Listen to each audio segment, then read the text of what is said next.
My loves, I'm Ellie Frost. Thank you so much for being here, where we are talking about the multi-dimensional approach to rapidly and radically healing and transforming during and after narcissistic abuse. And today's video is about trust issues after narcissistic abuse, right? If you've been through this cycle, or maybe several cycles of it, and you're finding it hard to trust people, yeah? And it's beyond just people, but we're going to go through how this affects us really at our core, yeah? Because we stop trusting life. We might have stopped trusting God, the universe, the divine. We might really find it hard to believe that life can work out for us, yeah?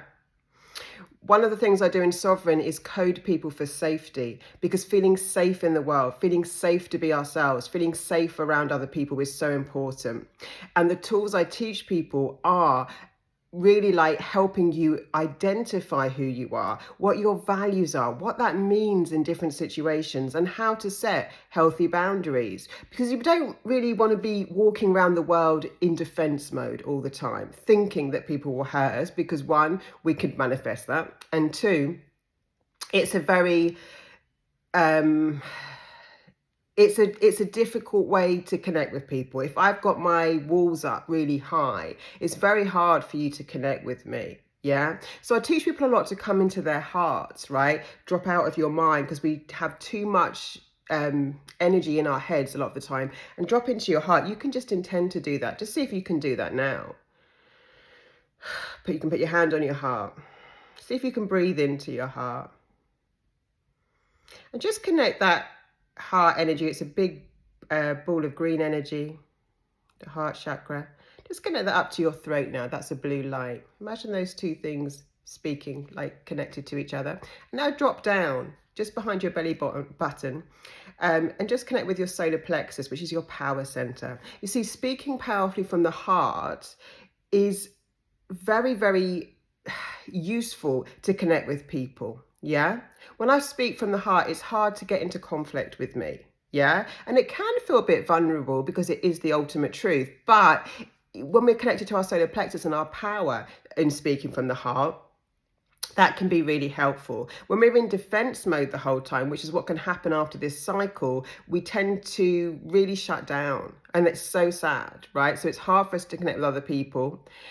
We are so focused on protecting ourselves and trying to control the universe and not let anything bad happen to us again, right? That we can miss opportunities to connect. We can miss actually what would make us happy. Yeah. So when you've come into your authentic self, and definitely check out Sovereign. I'm doing a free 90-minute session with me if you join by the 1st of August. Honestly, that's such a great offer. But when you actually know your values, when you feel strong in yourself, right? When you give yourself permission to be yourself, when you self-parent and self-partner, which is part of what I teach, right? You have your own back, yeah? You know how to set boundaries if necessary. You know what your standards are. You stop, you're coded for safety, which is part of my work. Then you start walking around the world in defense mode, yeah? When we're defensive, people tend to be defensive back. So we're more likely to create conflict, yeah, or misunderstanding. When we're purely in our hearts, talking from the heart, speaking from the heart, acting from the heart. Actually, funny enough that I'm talking about this today, because I put on my t-shirt which says follow your heart.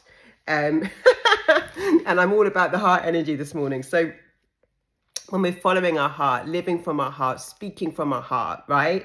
That is what connects with people. That is where people can actually meet us where we are, when we're scared to do that. And that's very normal after this cycle. The problem is it's very hard for people to get to know us, yeah, for us to connect. So I don't think the answer to surviving this is, there is a period of time where we might just really need to protect ourselves, make our lives very simple, isolate, while we heal. But actually, it's very healing to fall in love again. It's very healing to connect with people again. It's very healing to come into ourselves at another level, right? So although a lot of us think, well, I'll isolate and heal, actually, the most healing thing is you getting your best life. The most healing thing is you living from love. The most healing thing is to be loved and to love again, right? So we don't want to shut that down. Yeah, that's not the solution to this. The solution to this is to learn tools, right? Learn how to process our emotions, learn how to heal in beautiful ways that enable us to have a more fulfilling life, right? And, you know, it's not impossible that we would meet another narcissist. We have to be real, right? I said, like, it's not impossible that I would get duped by another one. It's not impossible, even though I know so much about it. Yeah, I think it's highly unlikely at this stage, to be fair. But, like, they're everywhere and they're predators. So when you know how to process pain, yeah, when you know that you're strong enough, when you know that you will act differently when you see red flags, ask questions. You know, so many of us, when we're in defense mode and when we're scared of people in a way, because not trusting life and people and others comes from fear, we don't ask powerful questions. Yeah. But, you know, it's good to reflect on things. It's good to take your time in relationships. I teach that a lot. It's also good, if something has bothered you, to take your time to think about it and say, you know, I noticed that you were mentioning your ex a lot, for example. You know, I just want to understand a bit more about that. You know, I found it like a bit inappropriate, considering that we're just getting to know each other. You know, being willing to communicate is such a big thing for us, and we haven't been taught it at school, which is crazy, really. So a lot of us, actually, in relationships, a lot of what it comes down to is not having the tools to communicate well, which is again something that I focus on in Sovereign. We do monthly Q&As, but I'll do as much as I can on this channel, right? So learning how to put things in ways that connect rather than create conflict is such a beautiful healing lesson for us all, right? Where we don't diminish ourselves, where we don't hold back, but we don't come at it in a way that would create conflict, right? So I teach my clients all the time I language. I always say to them, when you're talking to your partner, use I language. See, when we say to someone, you did this and you think this, they automatically get their back up. But when I say, I feel really disappointed at the way you handled that with our child, or I feel really upset today because of the way you spoke to me last night. I. It's less likely to create conflict. If I say, you did this and you think this and you always, immediately we're heading for a row. So I language, where I'm taking responsibility for my emotions, but I'm also communicating my standards powerfully, right? My expectations, my needs, wants and desires, yeah?